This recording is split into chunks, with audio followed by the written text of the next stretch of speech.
Thank you for staying with us on the news this hour. We now head to the Middle East as countries around the world hold their breath as they hope for de-escalation in the region.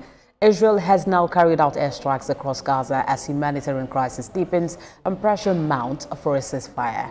We have more details in this report.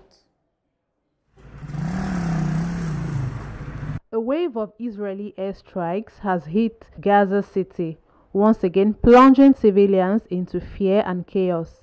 Residents say dozens of air raids hit densely populated neighborhoods, forcing hundreds of families to flee in the middle of the night.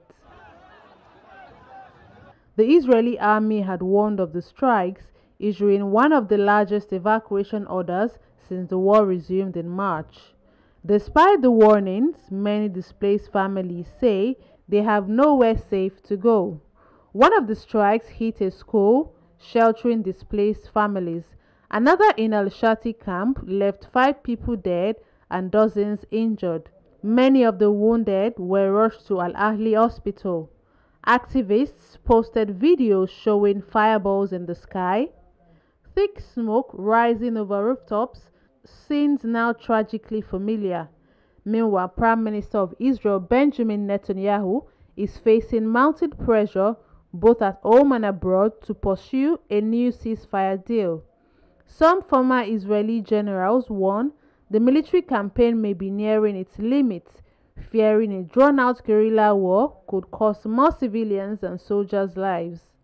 As Gaza reels from another night of bombardment, the question remains: how much longer can this cycle of war continue before diplomacy takes hold?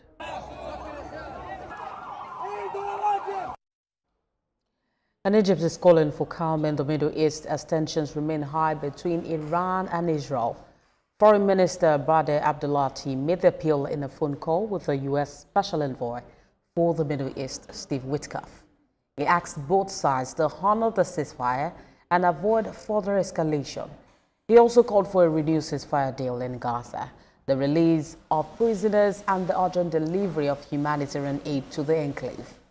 Now, this follows a dramatic military exchange early this month when Israel launched strikes on the 13th of June, prompting Iran to respond with a wave of ballistic missiles, some reportedly hypersonic. Egypt now says diplomacy is the only way forward.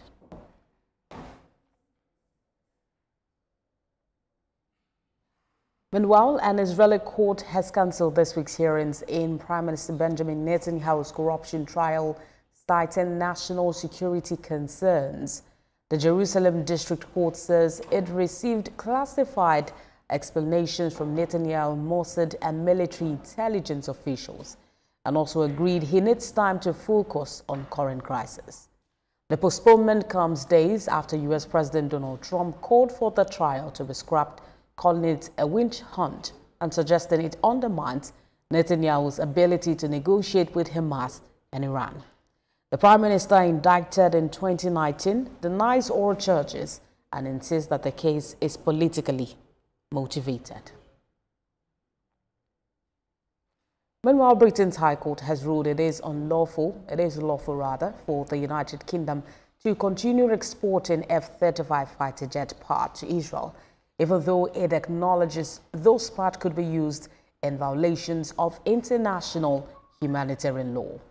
The ruling comes after Palestinian rights group Al-Haq challenged the government's decision to exempt the parts from a wider arms export suspension. The court said the issue is too politically sensitive and should be handled by the executive and not the judiciary. Attended discussing economic and trade cooperation. Keynote speakers emphasized globalization and the importance of cooperation. The summit set the stage for enhanced China-EU relations, with the upcoming China-EU summit presenting a valuable opportunity for high-level dialogue. Globalization is nothing that any government or even governments together can make it happen. It's a historical trend, and it's a trend following the law of the economy.